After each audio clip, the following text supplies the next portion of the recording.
secondaire et tertiaire. Alors, très souvent, on va vous représenter de cette façon-ci une tendance haussière et on va vous expliquer à juste titre que, eh bien, tout simplement, on est en tendance haussière lorsque vous avez ici des sommets ou des pics qui sont de plus en plus hauts de manière successive. Et en même temps, vous avez des plus bas ici créés par les phases de correction. Vous avez des creux qui sont eux aussi également de plus en plus hauts. Et donc vous avez ici une tendance haussière qui se matérialise. A contrario, une tendance baissière, et bien tout simplement c'est l'inverse. Vous allez avoir des creux qui vont être de plus en plus bas et vous allez avoir des pics ou des sommets qui eux-mêmes seront de plus en plus bas. Et donc là, vous allez définir ici une tendance baissière. Alors ça, c'est la base en fait de la théorie de Charles Dow pour pouvoir définir si vous êtes en tendance haussière ou en tendance baissière. Alors maintenant, je vais aller sur des graphiques et on va voir ça un peu en pratique, comment ça se présente. Alors sur les schémas précédents, et bien tout simplement, on avait vu que tout simplement il fallait ici une hausse, un premier sommet, une baisse, un premier creux, une hausse avec un sommet qui vient plus haut, une baisse ici avec un creux qui est plus haut que le précédent, et on a ensuite une nouvelle hausse ici. Et donc bon, c'est pas obligatoirement juste 3 hausses, hein, ça peut continuer à se décliner de cette façon-là. Et généralement, vous allez remarquer que tout ça, ça forme un canal haussier ou une succession de différents canaux haussiers. Alors jusque-là, il n'y a pas de souci, la tendance est clairement haussière, jusqu'au moment où vous allez avoir un creux, un plus bas qui sera formé, qui sera plus bas que le précédent. Et donc là, qu'est-ce qu'on dit? Eh bien, on n'est pas encore en inversion de tendance. Parce que tout simplement, on pourrait avoir une structure de type porte-voie, c'est-à-dire que vous pouvez ici avoir un nouveau plus haut qui va monter et créer un plus haut que le précédent. Et donc, il faut faire attention, parce que c'est pas parce qu'on break, qu'on casse à la baisse le précédent plus bas, que on rentre dans une inversion de tendance. Ce qui se passe, c'est qu'on va rentrer dans une phase de neutralité. Pourquoi? Parce que on va attendre ici une hausse correctrice qui doit former ici un plus haut, plus bas que le précédent. Et ce n'est qu'au moment où vous allez casser le nouveau plus bas ici qui a été effectué que l'on va considérer que l'on change de tendance. Et donc vous avez ici ce qu'on appelle une zone de neutralité. Au-dessus, on va continuer la tendance haussière. À l'intérieur, on va être neutre. On va attendre le marché, c'est-à-dire on va attendre que le marché nous indique la direction dans laquelle il veut aller. Et ensuite, en réalité, quand vous tradez en live, vous déterminez votre zone en étant ici. Si jamais, par exemple, on va refaire un nouveau plus haut ici, on n'est toujours pas plus haut que celui-là, donc c'est une potentielle reprise de tendance haussière, mais qui pour l'instant est juste correctrice. Elle n'est pas, on n'a pas réenclenché la tendance principale haussière puisqu'on n'a pas débordé ce niveau supérieur ici. Et donc, au fur et à mesure que vous analysez ça dans votre trading, eh bien, vous devez attendre tout simplement ici le break de ce plus bas là pour pouvoir dire que vous rentrez dans un cycle baissier. Donc ça, c'est la succession d'éléments qui vont pouvoir vous faire passer de la transition entre la tendance haussière et une tendance baissière. Alors maintenant, attention. Cette zone est très, très importante. Pourquoi? Parce que vous pouvez avoir eu tout simplement... il est où? avoir eu ici un cycle haussier, puis vous avez eu ici sa correction. Donc on est venu retracer par exemple 50% ou 61,8% Fibonacci de cette hausse, qui sont les retracements standards pour les hausses les impulsions. Et si derrière, vous vous retrouvez avec une pénétration de nouveau des prix dans cette zone qui était la zone de neutralité, eh bien, de nouveau, vous devez considérer que vous êtes neutre et non plus baissier. Et vous devez attendre à nouveau que, que les prix valident un nouveau plus bas que le précédent, pour confirmer la tendance baissière de nouveau. Donc à nouveau à partir du break de ce niveau-là, vous pouvez considérer que vous êtes de nouveau en priorité baissière. Par contre, si vous venez casser ce plus haut là et donc le haut de votre zone de neutralité, vous retournez ici dans une zone où vous faites bien, tout simplement un nouveau plus haut que le précédent. Et donc vous retournez dans une phase haussière potentielle.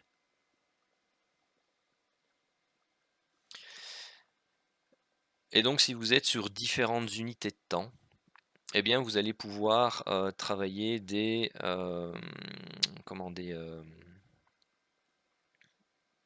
comment?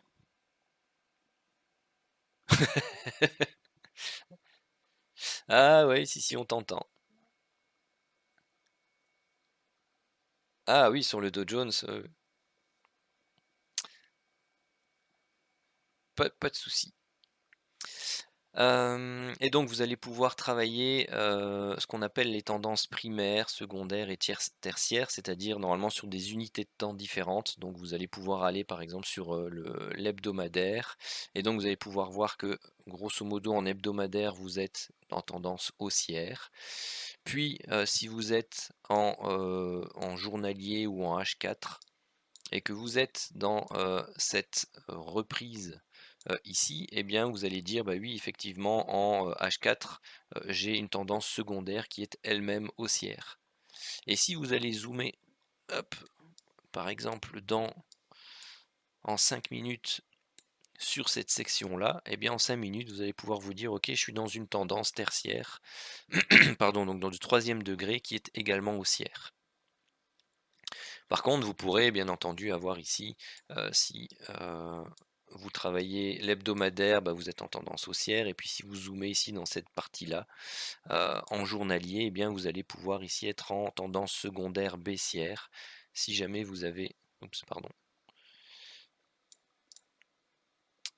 attendez une pipe, hop, vous avez ici une première baisse,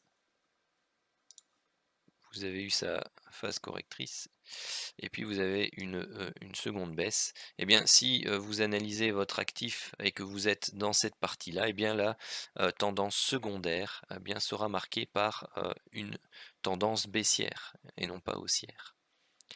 Et puis vous continuez, vous zoomez dans cette tendance baissière là, et puis vous pouvez également être dans une tendance tertiaire qui est baissière ou qui est haussière. Ça va? Ou je vous ai perdu? Ça va plus ou moins? Bon, ok.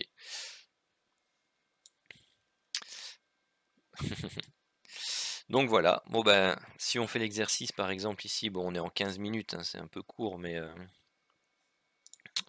si on fait sur le 15 minutes, voilà, vous avez ici, on va faire ça, c'est quoi le raccourci? Configurer le raccourci pour les ellipses, Maj E, ok. Alors, vous avez ici un plus haut, un plus haut, un plus haut. Bon, je vais pas tous vous les faire, mais hop, un plus haut, un plus haut, hop, un plus haut, toujours plus haut bien entendu. Vous avez ici un plus bas, un plus bas, plus haut que le précédent, un plus bas, plus haut que le précédent, hop, un plus bas, plus haut, où tais-toi, hop, un plus bas toujours plus haut que le précédent, et ainsi de suite jusque ici.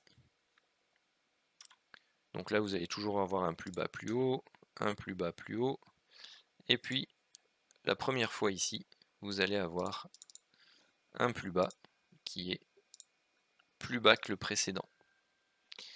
Et donc ici, eh bien, vous rentrez. Comment? Qui a la verte?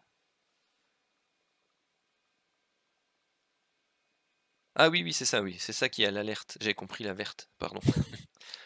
Donc là, vous avez effectivement une alerte parce que vous venez casser ce niveau-là. Puis vous cassez le précédent aussi hein, derrière dans la foulée. Enfin, vous le faites avec des mèches. Donc voilà, ça c'est deux zones qui ont été cassées, testées, mais vous voyez qu'il y a eu quand même des réactions au niveau des acheteurs sur ces zones-là. Puis ici, hop, vous faites un plus haut. Ouais, t'es grand. Hein. Hop. Hop là, vous faites un plus haut ici qui est plus bas que le précédent. Hein, parce que le précédent, le dernier plus haut c'était celui-là. Et puis là vous refaites un plus bas qui est plus bas que le précédent. Et c'est là où je vous disais que c'était important d'avoir votre zone ici, qui devient ici votre zone de d'hésitation, en fait de bascule entre la tendance baissière, et vous voyez ici on vient hésiter, on vient chercher des supports chartistes dans cette zone là, et puis derrière on fait une structure bien tout simplement avec un beau porteur d'eau, et puis derrière un gros avalement haussier, et on repénètre cette zone d'hésitation. Derrière on vient la recasser, on tente de faire un plus haut, et puis là vous entrez bien tout simplement de nouveau dans une phase où les marchés sont pas clairs au niveau tendance. Donc là vous avez votre tendance primaire qui tente une reprise, puisque la tendance primaire c'est celle-ci, hein, clairement, elle est haussière. Là à ce moment-là on avait une tendance secondaire qui était baissière, et puis la tendance secondaire repasse haussière puisqu'on vient faire un plus haut que le précédent, mais on n'arrive pas à valider ça. Et derrière, crac, on refait un nouveau plus bas que le précédent. Et là, sur les unités de temps, sur le délai entre guillemets que ça prend, le temps que ça prend, eh bien vous avez votre tendance primaire ici qui change et qui bascule en tendance baissière. Et puis là, à nouveau, tout simplement, on est dans une tendance secondaire haussière, baissière, et puis là on repart à l'assaut pour faire un nouveau plus haut. Donc là pour l'instant on est toujours dans une tendance secondaire qui redevient pour le moment haussière.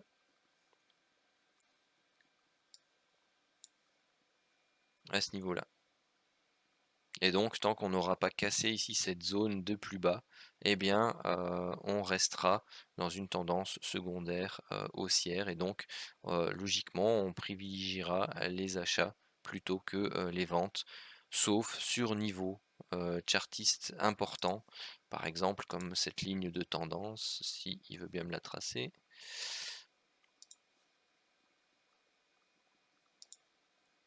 Hop, voilà. Bon, si on vient refaire un plus haut sur cette zone-là, ou si on arrive sur cette zone de résistance technique qui est celle-ci, eh bien, seulement à ce moment-là, logiquement, vous êtes autorisé, on va dire, à plutôt rechercher des ventes plutôt que des achats. C'est de là aussi que vient le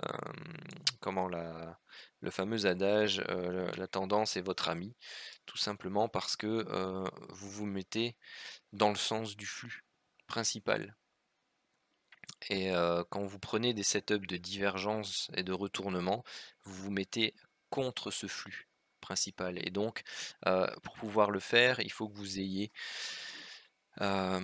tout simplement soit une tendance primaire qui à la base était baissière, et vous voulez essayer de reprendre cette baisse. Donc ici la tendance primaire était devenue baissière, Donc là, on tente un retournement de la tendance primaire. Donc tant que c'est pas fait par le break de cette zone, eh bien, vous pouvez, sur des zones importantes, eh bien, tout simplement tenter ce type de vente. Tout ça, ça va vous permettre de mettre les probabilités de votre côté. Et puis si vous descendez par exemple sur le 1 minute, eh bien là vous voyez que la tendance tertiaire, donc la troisième tendance, elle est baissière ici, on tente de l'inverser, et puis potentiellement sur cette zone ici, hop, de résistance sur le 1 minute, eh bien vous pouvez être avec des setups bien précis de retournement autorisé à prendre une vente. Et en fonction tout simplement de la tendance dans laquelle vous vous situez, si elle est primaire, secondaire, tertiaire, vous pouvez avoir un money management qui est différencié. C'est-à-dire que voilà, sur ces petites zones là entre guillemets de tendance tertiaire, vous travaillez avec, je sais pas moi, un risque de 0,25 de votre capital, sur les zones de tendance secondaire avec 0,5 et sur les zones de tendance primaire avec 1%, par exemple. Donc tout ça doit vous permettre également de pouvoir travailler votre oups, non, c'est pas ça que je veux afficher, votre trading.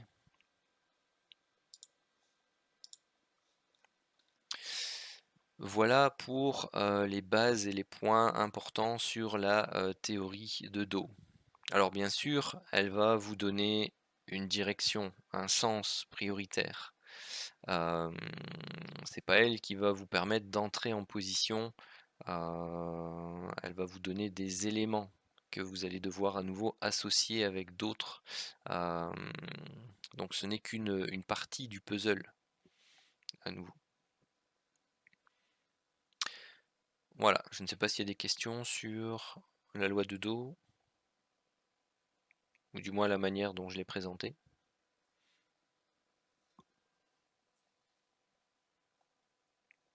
Pas de questions? Ah bah, c'est super.